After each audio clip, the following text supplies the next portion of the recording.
Well, good morning.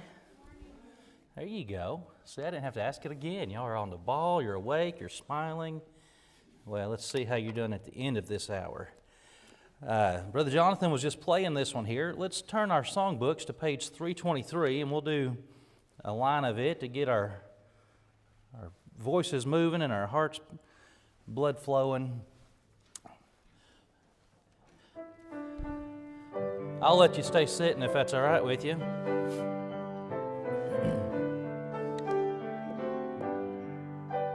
More about Jesus would I know, more of His grace to others show, more of His saving fullness see, more of His love who died for me.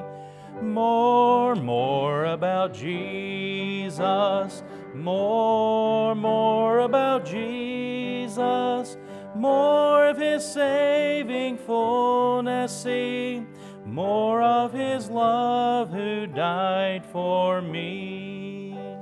Wonderful, thank you. We are here this morning to talk more about Jesus. We've got 2 services this morning to do that, and then we've got another one this afternoon if the Lord don't come back between here and there. And if He does come back, I hope that we still get our nap in heaven, because that is the Baptist way. Sunday afternoon naps are the Baptist way. And if you don't take a Sunday afternoon nap, I invite you to the Lord and enjoy those, because Sunday afternoon naps are wonderful. I'm thankful to be able to teach again this morning. I would rather have heard somebody else, and I'm sure you would have too, but we're going to teach out of the same Bible as somebody else would have that would have been in this pulpit. So we will continue a little bit of thought of what we had been talking about, but it's a little bit different this week. The Lord set me in a different direction. The last 2 services that our Sunday schools that I taught on, we taught on Moses and where his earthly greatness began, as I could see it.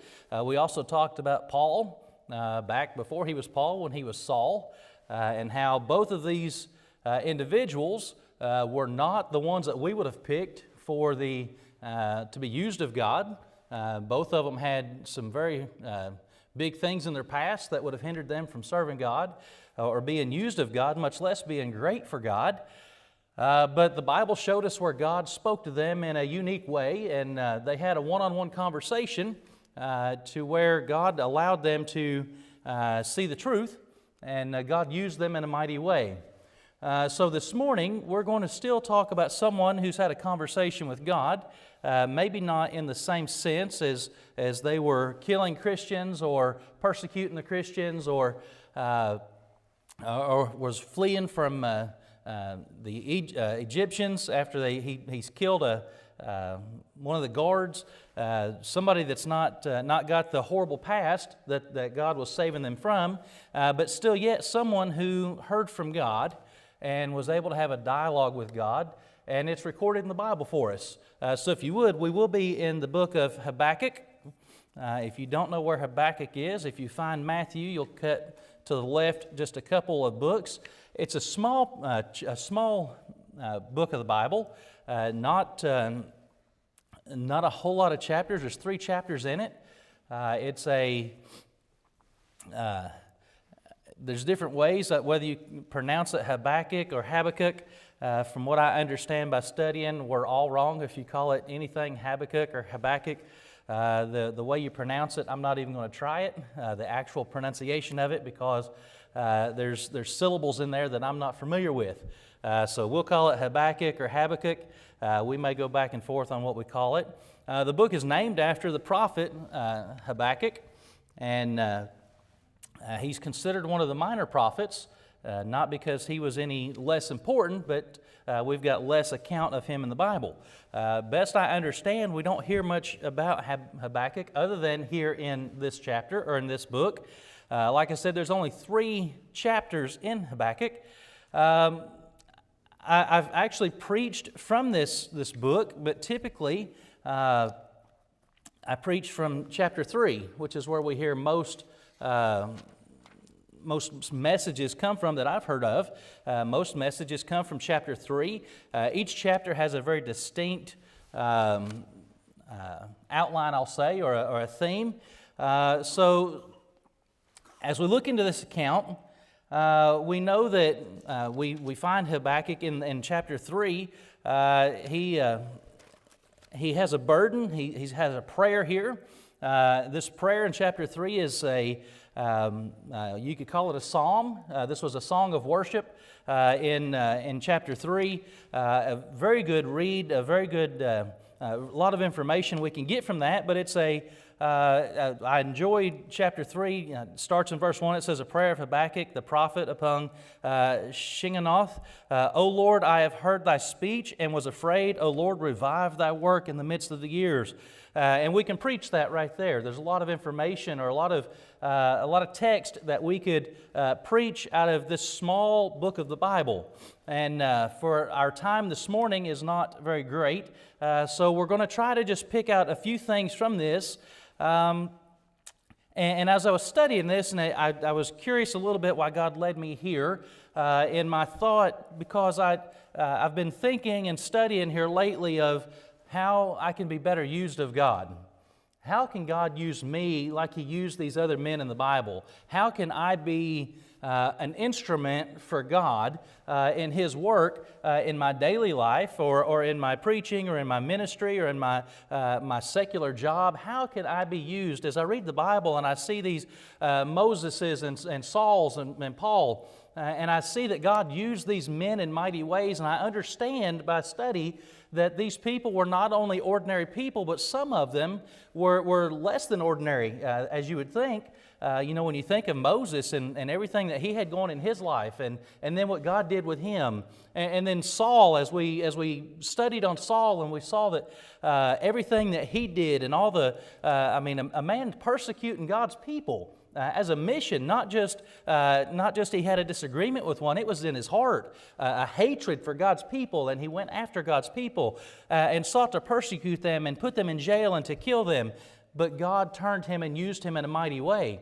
And so as I'm studying, and I'm trying to study how, if God can use those men, and God can use their backgrounds, and God can use their past, and can still do great and mighty things with them, how can I align myself to where God can use me? And I pray that that's our prayer this morning, as all of us are here together. Our prayer of how can God use us in a mighty way in our families, in our careers, in our church life, in our personal life, in our community. How can God use us in that way? And I trust that that is your prayer this morning. So I was led to Habakkuk. And I read it a couple times through and studied a little bit on it. And like I said, I'd studied chapter 3, and I've preached this prayer, revive thy work in the midst of the years. In other words, remind us of those things that you've helped us with and brought us through, as he's referring back to the being freed from bondage in Egypt, and then how God took care of His people through the wilderness before they were given the promised land. So chapter 3, we see a great prayer of this prophet. We see a great burden of this prophet. And this prayer, I've preached on this prayer, that we need to have this prayer as well. But we don't start in chapter 3. There's 2 chapters before that. And I'd like to highlight just a little bit of these 2 chapters in Habakkuk. And we'll start in verse 1. I find that Habakkuk was a prophet, but I also find that he was human like you and I. And that's an interesting thing about the Bible that I think oftentimes we overlook, is the accounts in the Bible. We read the Bible, and we talked about it with the Red Sea, where Moses parted the Red Sea, and we look at that and we say, wow, that was a biblical times thing. Impressive, but okay. But oftentimes we don't sit and focus on that and understand that Moses was a man like you and I. He was just a human. He was born on this earth like we were. But God did an amazing thing through him. The parting of the Red Sea, that's a very tremendous thing. being able to go on the mountain and have God pen the Ten Commandments on a tablet and be able to bring it back to the people. That's an amazing thing. That's something that we should be in awe and wonder of. We look at the ministry of Paul when he was Saul, and we look at his ministry and we see the wonderful magnitude of things that he did, and that's a wonderful thing, and we should be in awe of that. But when we look at these men, we should understand that these were real people doing real things on the real earth, the same real earth that we're living on today. And as we read things, even as we read Habakkuk, we find that the day and time that they were living in mimics the day and time that we're living in. A lot of the things they were dealing with, we're dealing with. So we see Habakkuk here as he's given these prophecies of what's going to happen. I didn't mean to say it with an extra syllable, of what's going to happen. We see that he gives this account of God reveals to him the things that are going to happen, and be quite honest with you, he's not happy about it. Habakkuk is a lot like you and I. God's revealed him a vision, he's revealed him a prophecy, and we see as we start reading in chapter 1 just a little bit, and I'm not going to go through the whole chapters, that way we have plenty of time here. But we find out that Habakkuk was just like you and I. We find that he was a real man with real problems. The day and time that they were living in, even God's people was not living like they were supposed to be. They were living with unrighteousness, and immorality was rampant in the land. There was backbiting and contention amongst the people. And as we read things such as Habakkuk, we can actually put Oliver Springs in this, or the United States in this. Our land is in the same turmoil their land was back in this day. And it's amazing to me that this Bible is as old as it is, but you can read it today, and if we, and I don't want to be disrespectful, but follow my thought, if we highlighted and whited out different names and whited out different areas and rewrite, Daniel was here, and this leader was here, and this area was Oliver Springs, or this area was the United States, it would read today as if it was the newspaper. You would see this as you would see if you watched the news. So the things that they were dealing with are the things that we deal with. And it's amazing to me that God, in His great wisdom and His infinite knowledge, He penned the accounts in the Bible that are going to help us today, because it's the same problems, it's the same turmoil. History repeats itself over and over, and as we know, the Bible here is nothing but a history book. But it's more than just a history book. I shouldn't say it that way. But this is a historical account of what actually happened. So as we look at Habakkuk in the day and time that he was in, and you can read and find out when this was written, and it matches with even your secular history books. This account will match into that. If you look at the fall of the Babylonian Empire, this will align perfectly. But this book is a little different than the other books of its sort written by the prophets here. This is not written to the people. This is an account of a conversation. A conversation between the prophet and God. See, this is a little bit different, you see. And God allows us to see this deep conversation. And I'll be honest with you, as I read this, if at first it may surprise you to see the prophet speaking to God in such a manner, and then God answering back, and then the prophet again questioning God on the manner, and we think, wow, that's a little bit bold, but I wonder what our conversations are like in our prayer closet. And I say that not to say that we're wrong in our prayer when we're crying out to God and asking God why, and I don't understand, and I don't know what you're doing. But I'm glad that God puts this account in the Bible to allow us to know that even the prophet that God used to pen this book in the Bible, it was important for God to know that this dialogue has happened, and it's okay to happen. There's going to be things in our life that we don't understand. There's going to be things in our daily walk that just don't make sense. God knows everything, and what a blessing everybody talks about. If you could have a superpower, what would it be? Well, I want to be God, right? God knows everything. He knows the end of it just as the beginning. We don't know that. All we see is this side of the problem. We don't see the other side of the problem. So it's hard for us to understand, God, why are we going through this right here? Or why did you allow this? Or why are you allowing that? Here we have a prophet in the Bible. God has recorded this in His Word. This prophet had those same questions. You see, he had this prophecy that his people were going to be judged. His people were not living right. And in this account, we see that Habakkuk has had the prophecy, and he knows what's going to happen. And essentially, and I'm going to paraphrase just a few things here, that way we can get through the end of it. But he's having a conversation, and I thank God that we're allowed to have conversations with him, and he hears our prayer and he encourages our talk. Somebody asked me at one time, they said, if I'm disagreeing with God, I feel like I shouldn't say that. And I said, well, God knows your heart. God wants to hear down to the detail exactly what we're feeling and what we're thinking, because God already knows. But how blessed it is that we can be upfront and honest with God, even in our imperfection. We can be honest with God and explain to Him, God, I just don't understand. And sometimes God uses these situations for different purposes, whether to get our attention or whether to help us or to guide us, or sometimes it's to teach us something. So we see chapter 1, Habakkuk is talking to God. And to me, it doesn't appear like he's too happy. He speaks very plainly with God.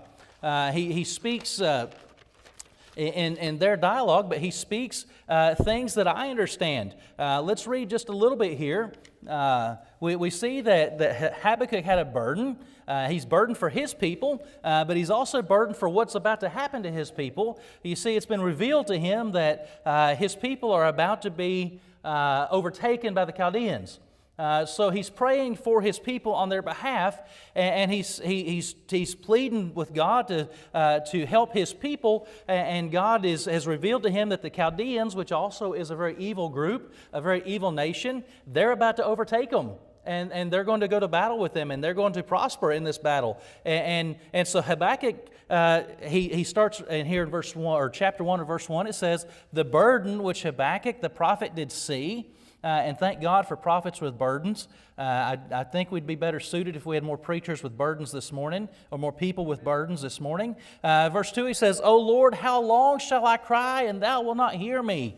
Does that sound familiar in some of our prayers? God, how many times do I have to pray this, and I feel like you're not even listening to me? Even cry out unto thee of violence, and thou wilt not save. In other words, I've told you horrendous things that are going to take place, and you just don't even answer me. I don't hear from you. Why dost thou show me iniquity, and cause me to behold grievance? For spoiling and vengeance are before me, and there are that raise up strife and contention. Therefore the law is slacked, and the judgment doth not go forth, for the wicked doth compass among the righteous. Therefore wrong judgment proceedeth. He's pleading with God, and he says, God, how many times am I going to have to pray and bring you these problems and tell you what's going on, of what you revealed to me, and you're just going to ignore me? You're just not even going to answer with anything that I'm bringing to you. He says, what you revealed to me is not a good thing. Your people are going to be overtaken by this evil nation, and you're just going to allow it. How long are you going to let this go, and how long are you going to let this wrong judgment carry on? I see very boldness as he speaks to God. But I'm thankful that in verse 5 through 11 we see that God answers him. You see, God gives him an answer. And in paraphrasing and just giving you my version of what the Scripture says here, God says, I know what you're talking about. He says, I know the Chaldeans are horrible people. And he goes into detail of why the Chaldeans are horrible people. And then he relays, he said, but I'm going to use these horrible people to get the attention of my people. I'm going to use this horrible nation to chastise my people, because they need it. They need to see the truth.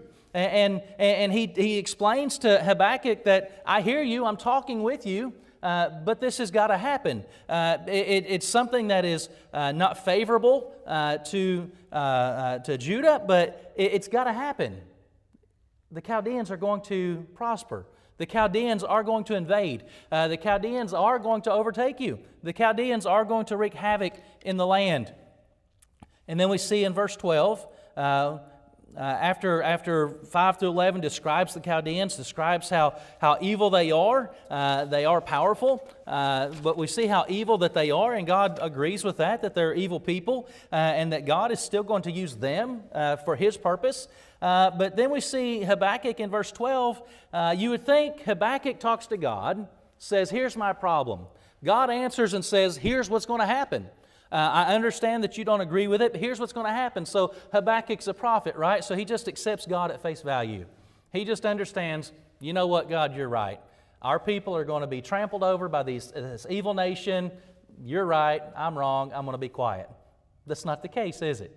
Well, we find Habakkuk is in the same situation that you and I are in. Oftentimes, Habakkuk answers God. So we see this back and forth between God and Habakkuk. So Habakkuk tells God the burden. God says, I understand the burden, but it's going to have to happen. And so Habakkuk, starting in verse 12 and going down to verse 17, Habakkuk speaks back to God about the answer, but I still see complaint here. I don't see Habakkuk yielding to God as, you know better, and so I'm not going to say anything else. He questions God. He says, why are you going to do it that way? Why are you going to allow this to happen? Why are you using, I understand that we're not doing what we're supposed to do, but why are you going to empower someone 10 times as evil as we are to overtake us? It seems to me, if I can put myself in Habakkuk's mind, he's saying, I understand we're not right. Community Baptist Church, I understand we're not serving God like we're supposed to.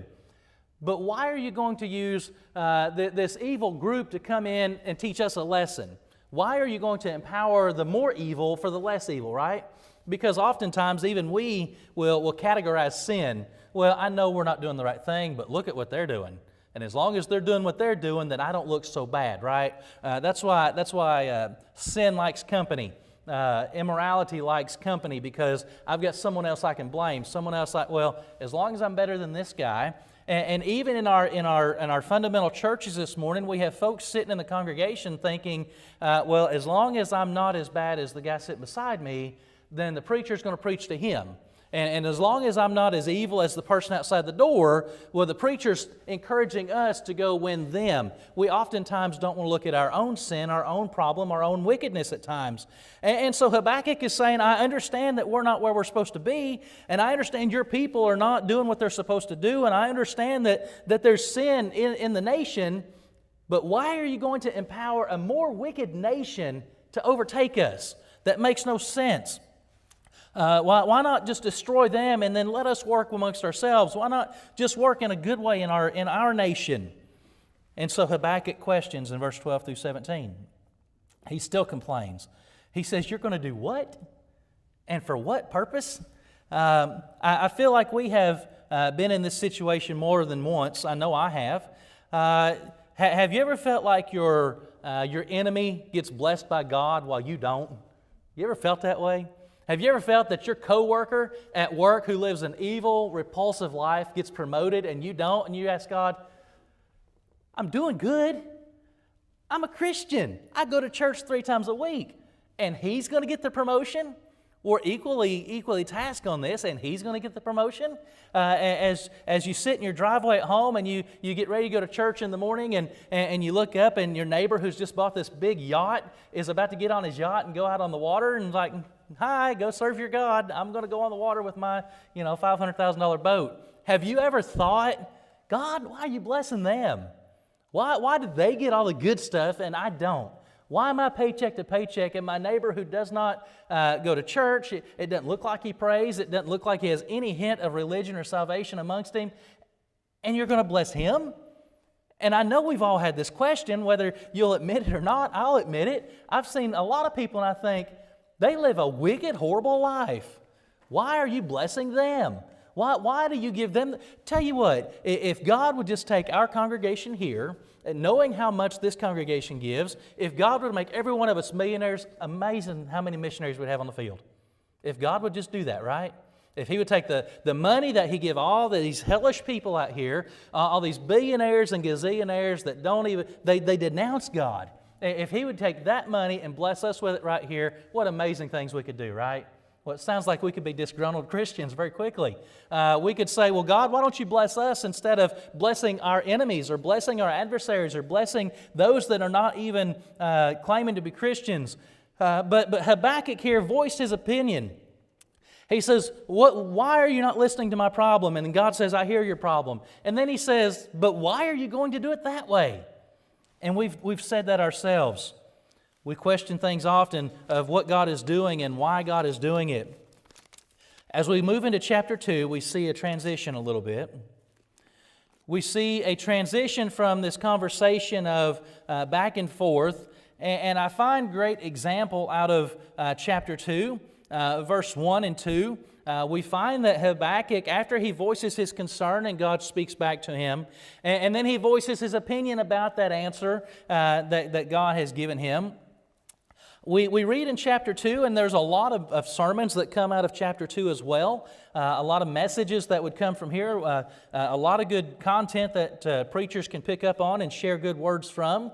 But chapter 2, we see that Habakkuk, not fully understanding what God is doing, although God has given him the answer. God has given him what is going to happen. God has showed him what's about to take place. And Habakkuk, I think, still doesn't fully understand what is going on or why it's going to happen. He knows the content. He knows what's going to happen, but he don't know why God's doing it that way. He doesn't understand why God is going to do it that way. And oftentimes in our life, we are asked to do things, or we're asked to go through things, or God puts us through situation or allows situations in our lives, and we don't understand the why. We don't understand all the know-how. We don't get the prophecy here of what's about to happen. And I think to myself, Habakkuk very simply could have seen this prophecy and knowing that his land was about to be overtaken by the Chaldeans, and he could have just left. If I know that Oak Ridge is about to invade Oliver Springs and it's because of our wickedness and I'm a good man, I'm a prophet, why don't I just go to Wartburg and minister? Why don't I just go to Knoxville and minister? If I know this land is evil and it's going to be overtaken and I don't agree with that, I don't agree with what God's doing, so I'm not going to have any part of it. I'm leaving. And oftentimes we even see people do that. But we see Habakkuk here, he doesn't understand what God is doing. He doesn't understand the purpose behind it. He understands some, I believe, but I still think that Habakkuk here has question. But I see in chapter 2 and verse 1, Habakkuk says, I will stand upon my watch and set me upon the tower and will watch to see what he will say unto me, and what I shall answer when I am reproved. Verse 2 says, And the Lord answered me and said, Write the vision and make it plain upon tables, for that he may run that readeth it. For the vision is yet for an appointed time, but at the end it shall speak and not lie. Though it tarry, wait for it, because it will surely come, it will not tarry. Behold, his soul which is lifted up is not upright in him, but the just shall live by his faith. And we hear that last line preached often, and we also see that in the New Testament many times, the just shall live by faith. And we preach that, and it's a great content here. But as we look at the first part of chapter 2, we see Habakkuk, he's admitted that he don't understand. He's admitted that he don't agree with what God is doing. He's admitted that he does not fully comprehend the motive or the reasoning and why God's going to do it this way. And I think we'll all agree that we are there often. We don't understand why God is doing it this way. If you're like me, oftentimes you're smarter than God. I know better than God a lot, right? Until God tells me the truth. I feel like I know better than God oftentimes. And a lot of times the problems that I run into are because I felt like I knew better than God. And when God says, I need you to do something this way, and I look at it and say, no, that's the hard way. This is the easy way. I can do it this way. When God says, all right, I want you to preach on this certain date, I know the message I'm preaching. I've got it. I'm going to preach about this because I know it's a great message. I stole it from somebody, and it was great when they preached it. And so you get in the pulpit, and you find out that, no, Probably should have preached what God told you to preach because the message was no good. We've wasted my time and yours both, right? So when God says, I want you to teach out of Habakkuk, guess what we ought to do? We ought to go preach out of Habakkuk. Even though we read that and we say, God, we're teaching to the star Christians. These people got up early to come to church. This isn't the Sunday morning crowd. This is the Sunday school crowd. We need to be preaching, that we're all great and the world is bad. That's what we need to be teaching in Sunday school, right? No. When God says we need to teach out of Habakkuk, we're going to teach out of Habakkuk because God knows the way and He knows the why. God knows the end result. So we see Habakkuk here in chapter 1. He explains, God, I don't know what you're doing. And God says, this is what I'm doing. And then he says, I don't know why you're doing it that way. And then God says, I'm doing it this way because of this. And then we see Habakkuk. We see another sermon here that we can preach, waiting and watching. And you've heard this message oftentimes, I'm sure, if you've heard anything from Habakkuk. God is going to reveal something to Habakkuk. And Habakkuk has faith enough in God that he is going to wait and watch for what God says. I believe that having a conversation with God is good, as long as at the end of our talking, we be quiet for a minute. And now let God speak to us. And this is something unique to the first 2 weeks that we taught. Each of these accounts, whether it be Moses at the burning bush, or whether it was Saul on the road to Damascus, or now it's Habakkuk having this conversation with God, on each account we see where God got the man in a state, whether it be a physical state in the desert or a physical state on the road to Damascus, or now here in this conversation, we see that God has put these men in a place of conversation where they can hear God. That's one thing that I want to pull from this. We have to get ourselves in a place that we can hear God speak. Whether we need to voice our concerns. Have you ever been so angry at somebody or mad at somebody that no matter what they say, you're not hearing it because I can't wait for them to hush so I can tell them what I really think about them? And so we hold this, and oftentimes maybe, and I'll relate it to the church here, oftentimes we may sit in the pew and we're so mad at God over this, or we're so irritated at a person over that the preacher preaches and pours his heart out and he pours what God has given him out, and we don't even hear it. We don't hear a word. We wasted our time coming through those doors because our mind and our hearts are on something completely different, oftentimes wrong. God has to get us in a place to where we're waiting on His Word. You see, Habakkuk voiced his concerns here. Habakkuk voiced his disagreement with what God was doing, but then he backed up and said, now, I've pleaded with God, I've asked God, and now I'm going to stand here and I'm going to watch for the answer. Because I believe in God, and I believe in His power, and I believe He knows what He's going to do. So in faith, the just shall live by his faith. In faith, I'm going to stand here and watch.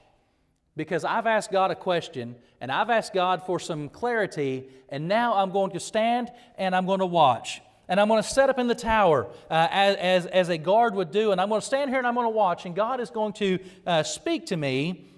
And guess what? God does.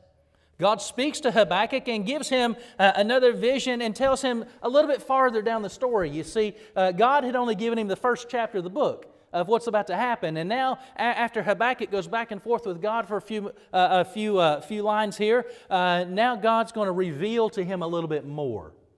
And I believe if we can get ourselves into a place that we are truly ready to listen to God in faith, not listen to God in word, but listen to God in faith, believing that God knows best and believing that God is all-powerful and omniscient, and Preacher went over these Wednesday, I believe it was. But when we can get ourselves to a place that we understand that God is going to speak to us and reveal to us not only what's happening, but God can reveal to us the why. Sometimes we may not get the answer of the why until we get to heaven, because there's a lot of things that we don't understand in our earthly bodies, in our earthly minds. We can't comprehend the vastness of what God is doing and working amongst us. But Habakkuk says, I'm going to stand here, and I'm going to wait, and I'm going to watch. And as I was studying this, it was another commentary, another preacher pointed out that waiting and watching is oftentimes a medical prescription. You ever been to the doctor and you've got a problem and the doctor says, well, let's give it a little bit of time. Let's watch this symptom and see what happens. Let's just wait and see what comes out of it. That's a medical diagnosis. Let's watch and wait. I believe for our spiritual life this morning, it can be a spiritual prescription as well. You've got questions in your life. We've got questions in what's going on with our life. I think the prescription from the Bible this morning would be just pray, watch, and wait, and see what God's going to do. And we have to do that by faith. We have to have faith that God that saved our soul from sin, saved us from a devil's hell, we have to have faith that same God who through His provision has put us to where we're at today, His provision has saved our soul, His provision is making for us a place in heaven, His provision through salvation, He takes care of us every day. If we can get ourselves to that place that we have faith in God for that, then we can sit and wait for His answer knowing that God knows best. We don't have to know the why, even though our earthly mind wants to know the why. God, why? You don't know the why yet. But God, I just want to know. You can't handle the no just yet. Just sit still. Watch and wait. And Habakkuk does this. And from this, through faith, now God reveals to him from verses 5 in chapter 2 all the way to the end of the chapter. We see that God reveals to him this vision, but He also not only reveals it to him, but He tells him in verse 2, He says, I want you to write this vision and I want you to make it plain. And then I want you to put it on these tables, and I want you to put it up and post it. This was common in that day to post things on a clay tablet and put it visible in the town to where people could see this word that the prophet has spoken. He says, I want you to write this down, and I want you to make it plain. You let the people know what's about to happen. He says, I want it to be plain, and I want them to know, and I also want them to know that the just shall live by his faith. By faith, I want you to understand what's about to happen. It may not be pleasant, it may not be good, it may not sound good, it may not feel good, but it is for your good. He says, make that plain. He says, I want you to post this so they can see it. And then we see, then we see the judgment of the unrighteous is the heading in my Bible on verse 5 all the way down. And God reveals to Habakkuk, and I'm speeding through, God reveals to Habakkuk that the Chaldeans are going to be used. The Chaldeans are prospering right now, but it's only for a season. The Chaldeans are going to be overtaken. The judgment will come upon the Chaldeans, and you can reference that. I believe it's, if I remember correctly, in Daniel, probably chapter 5. You can read that later. I had it written down somewhere, but I'll find it later. Back in Daniel, you can see where the Babylonian Empire is overtaken. This prophecy that you see here is revealed there, and we can understand that this judgment of this evil nation with the Chaldeans, God takes care of them. They didn't prosper in the end. And as we know, as we sit here in our service this morning, we know that we may be living a life that sometimes is hard. We have to go paycheck to paycheck sometimes, or we endure sickness. And as we hear the prayer request of even our small congregation, we know that we've got heavy hearts. Heavy burdens. We've got sick family members. We've got sickness ourselves. We've got loss of loved ones.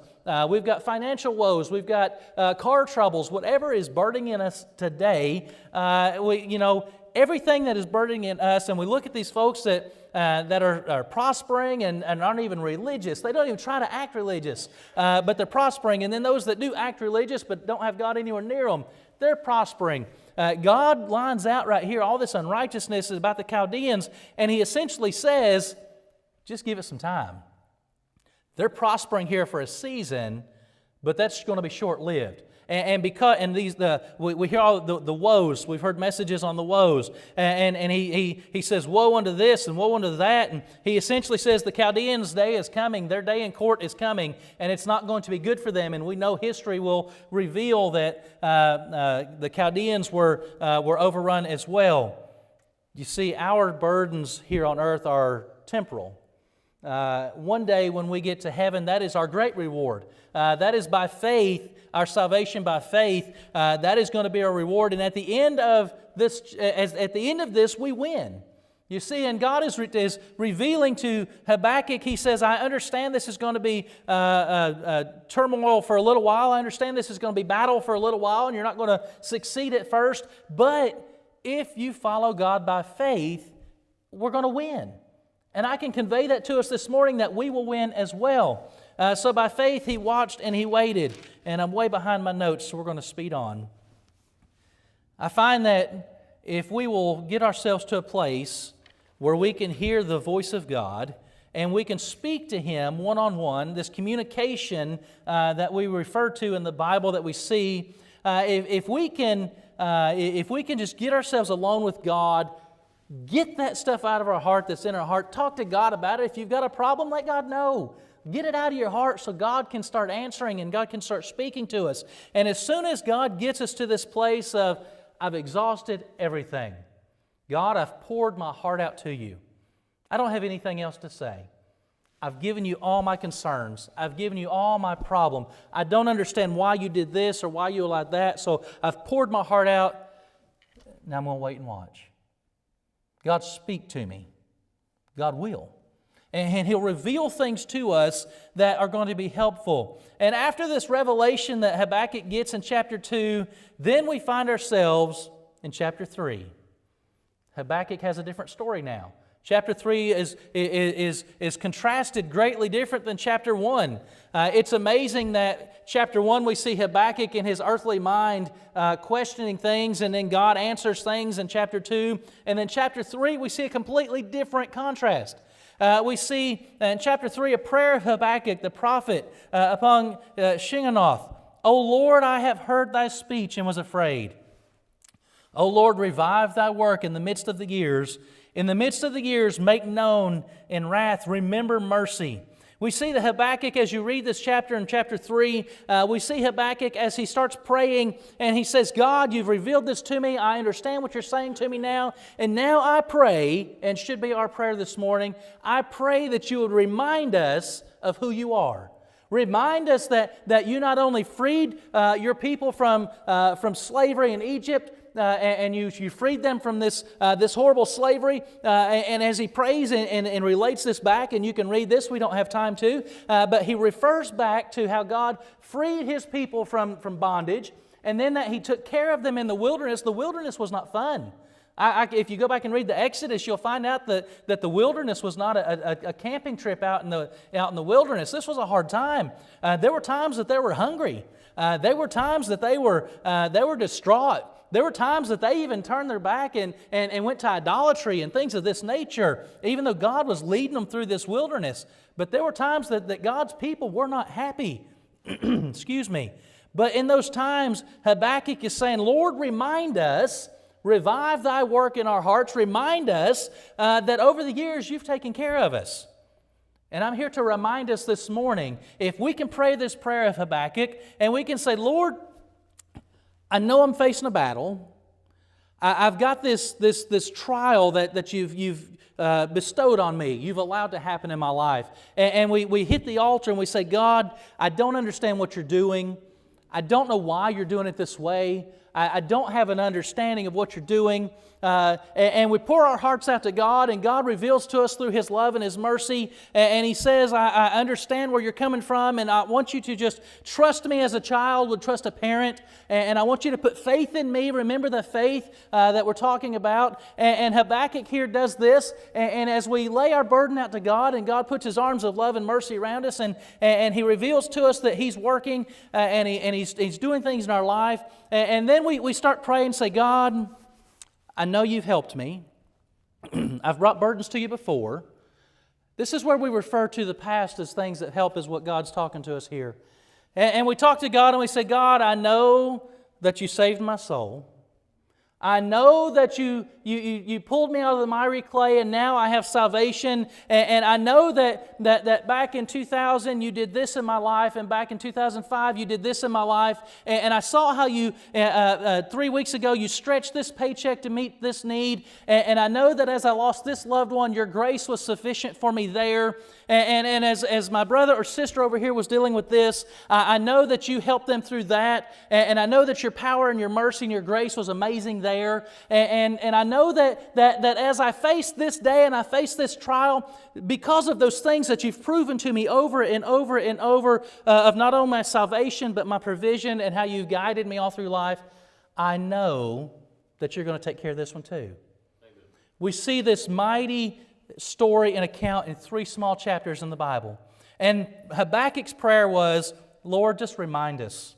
I've preached messages of remembrance. I think it's over 400 and sometimes in the Bible. God says, remind me, remember, bring to remembrance. I want to put you in remembrance. And if I can do anything this morning, as we go over this account of this man in the Bible who had this battle with God, and God came through and His grace and mercy shined. And at the end of it, He said, just remember. Remember what I've done. And through that, you can have faith that I'm going to take care of this battle too. You don't have to understand it. You don't have to agree with it. But you also need to understand that God is in control still. And we can hurt and we can worry because that's our human nature. We're going to. But in the back of that worry, we're going to understand God has this. Why do you think oftentimes when people are going through bad times, all we can say is, just trust God, just trust God, just trust God. And I understand that when you're going through the hard times, sometimes we don't want to hear that. I don't either. And I'm reminded of a time that I was at beside a casket down here at Sharps, and somebody said something to the family that was there, and the person said, I don't have anything that I can say to you, but I just want you to know we're here for you. And the person whose loved one was laying there in the casket said, you've just said what everybody else here can't say. Everybody else has offered, trust God, all things work for good. The other thing, this biblical things we say, the things we understand, but in that time, in that place, we can't understand that. I understand that God works all things to the good, but how easy is that to say here, and how hard is it to say when your loved one's laying here? Well, they're in a better place. I understand that. I know that. But you're not feeling my burden right now. You're not feeling my pain right now. You're not feeling my hurt right now. But God is telling us here, He says, I understand. And I'm thankful that God recorded this in the Bible where He says, I understand.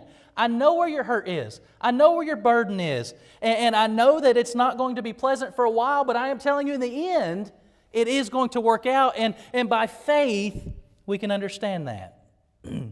I push you to verse 18 of chapter 3 as we're trying to close. This is what Habakkuk comes up with at the end. This is at the end of his prayer, his burden, his prayer to God. He says, verse 18, Yet I will rejoice in the Lord. I will joy in the God of my salvation. The Lord God is my strength, and He will make my feet like hinds' feet, and He will make me to walk upon mine high places. I'm thankful that God put these 2 verses in here that says, at the end of this turmoil, at the end of everything that's about to happen, and what was revealed was not pleasant. But at the end of it, Habakkuk, at the end of his prayer, he says, I'm going to rejoice in the Lord. I'm going to rejoice in the Lord, the God of my salvation, who we're putting our very trust in for not this life but the hereafter. The same reason that we can stand beside the grave of a loved one and say, there's going to be something later. There's going to be something hereafter, because the God of my salvation, who gave me salvation and gave them salvation, is going to bring us back together. The God of my salvation, He is my strength. And no matter who God puts in our path, it's all because of God. He's the one that's going to get us through this. If we can just wait. That day's coming, and we sing about it, we preach about it. That day's coming when all these trials and tribulations we're going through, all these testings, this is just for a moment. There's going to be a time that we're going to sit back and say, I will rejoice in the Lord. And when we get to heaven, we'll look back and say, I now understand. When God gives us that glorified body and that glorified mind, we say, that's what that was. That thing that seems like such a thorn to me on earth, that's what that was. That little situation right there that was such a problem to me completely helped this person over here. Or this problem here that I thought was such a horrible thing on earth, and it was to me on earth, that kept me from this right here.